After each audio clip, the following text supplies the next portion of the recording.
Morning everyone, how are you? I hope you're all doing well through this new lockdown. Yeah, I wanted to comment you today. I wanted to give peeps out there a little bit of advice. This week, something happened where someone posted on one of the forums, and I, as a rule, don't ever comment on forums. It's just not worth your while, and yeah, it's usually a load of rubbish. You know what people come out with, if I'm honest. This time, this individual, she posted resource guarding. Mum, I've spent a pillow, a blanket, a stick, and all this sort of stuff on getting a chew toy away from my dog, my Malamute. Normally it's a lovely Malamute, but rah rah rah. Stop posting on social media issues with your dog. It's not good. All right, if you're looking for a quick fix, you're not going to get it there. I did post.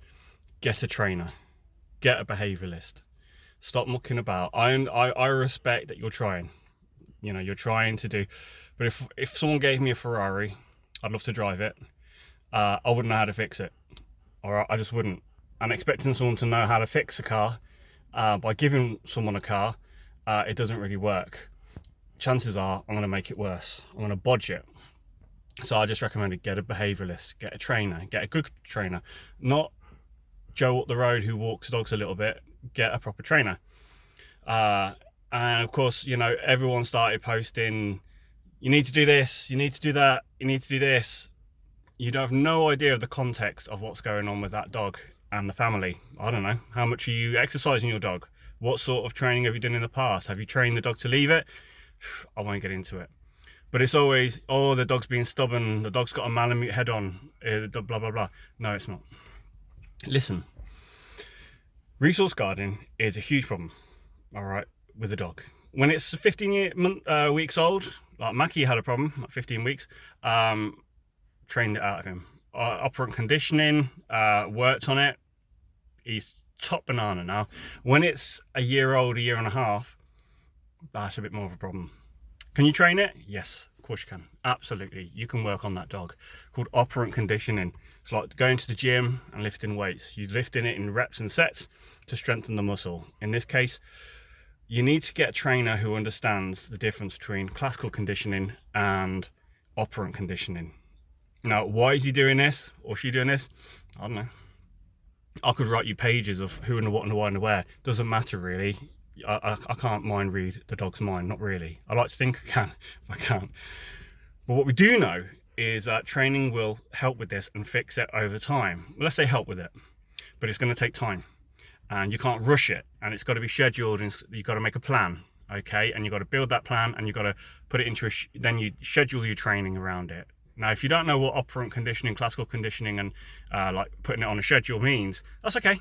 That's okay, you're not a trainer. Get a trainer. Get a behaviourist. Absolutely. Stop looking for fixes on Facebook and Instagram, because you're going to get 20 different explanations, and some, for the best will in the world, they're not necessarily going to be suitable. You know, teach your dog to leave it. What, there and then? Your dog's not going to listen to you.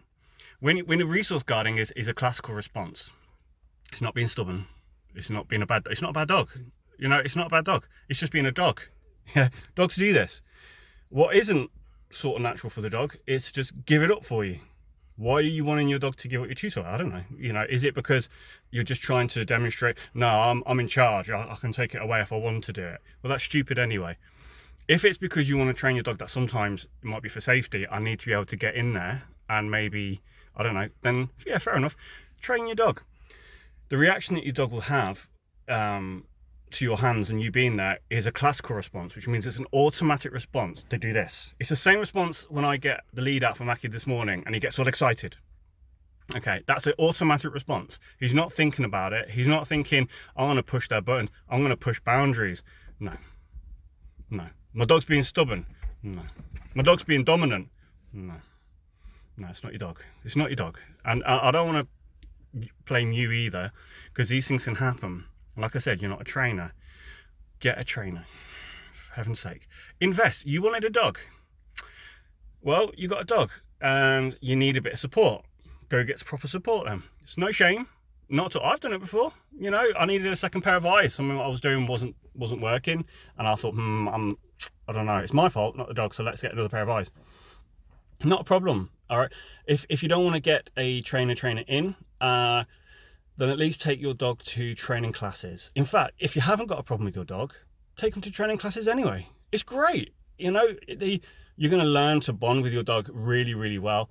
They're not always that expensive. You know, get a good trainer that look up what they do, make sure it's positive reinforcement, make sure they know what they're doing. It's not just someone that walks dogs occasionally and then selling themselves as a trainer, because the industry is not regulated, to be fair.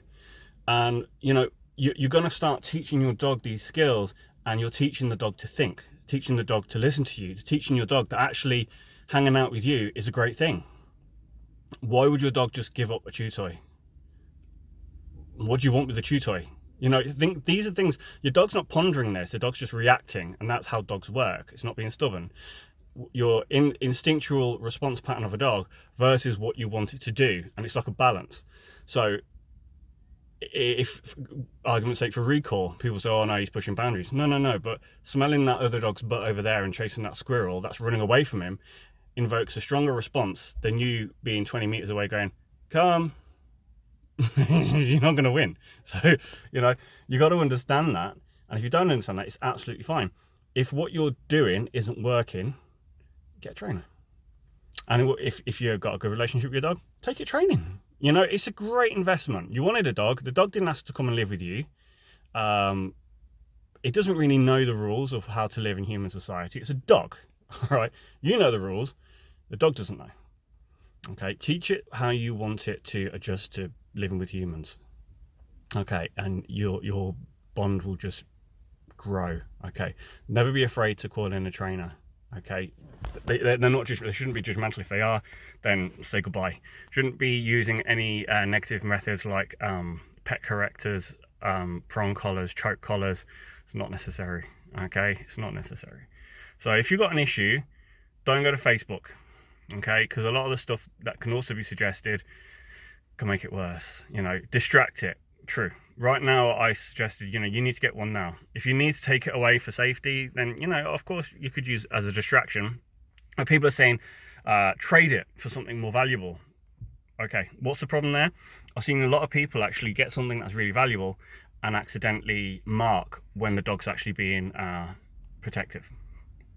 Yeah, because the dog's just going, and you've got a trigger, ooh, you are actually luring the dog into that. You can mark it accidentally, okay? And that's the thing. People quite often, with the classical response, accidentally reinforce it. So like Mackie getting excited to go out the door, he's already excited. The lead has no intrinsic value. It's just a piece of cloth webbing. But if I then open the door, he darts out. So I've actually rewarded his response with operant conditioning, okay? And I'm not expecting you to know what that is. Don't worry about it. But I am suggesting if you've got an issue, don't go to Facebook. Do your dog a favor. Do yourself a favor. Get a trainer in, okay? Let them give you the guide of, right, this is how you deal with it. It's going to take time. Let them reassure you. It's not a bad dog. No, I'm sure it's a wonderful dog. Absolutely. This response is just them being a dog. All right. Cool. All right. Lots of love, guys. Take care. All the best.